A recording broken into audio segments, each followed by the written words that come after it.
Suono della campanella il 13 settembre per il nuovo anno scolastico che tutti auspicano sia in presenza al 100% il più possibile in sicurezza. La vera novità sarà quella del Green Pass obbligatorio per il personale docente e ATA. Coloro che ne saranno sprovvisti vengono considerati assenti ingiustificati e dopo 5 giorni verranno sospesi dal servizio senza stipendio.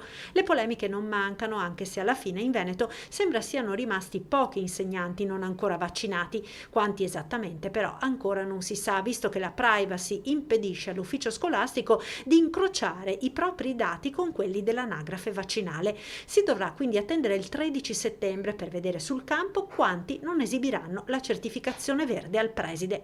Sul fronte organici, dopo le 4.000 nomine in ruolo di questi giorni e le 16.000 supplenze che dovrebbero arrivare per fine mese, l'anno scolastico dovrebbe cominciare a regime, stanziate dal governo risorse sia per organico aggiuntivo che per gli spazi necessari a garantire il distanziamento. Il ministro Bianchi ha messo a disposizione risorse anche per il Veneto per risolvere il problema. Abbiamo oggi circa 1200 classi in tutto il Veneto mancanti, ovvero la composizione delle classi è magari di 24 ragazzi, pensiamo alle scuole superiori, 22, 24, 25 ragazzi, i distanziamenti nel luogo fisico previsto non sono rispettati e quindi c'è bisogno di andare altrove a recuperare delle classi. Vuol dire anche avere messo delle risorse per moduli che pro tempore possono diventare utili per le classi o affittare altri luoghi. Sul fronte trasporti, le prefetture sono al lavoro per risolvere le criticità emerse alla fine dello scorso anno scolastico. Il CTS, perché noi dipendiamo dalle regole nazionali, non possiamo inventarle noi in salsa veneta, diciamo così,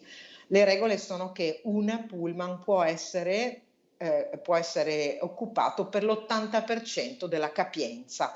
Questo pare essere sufficiente nei calcoli che le prefetture hanno fatto per garantire il trasporto.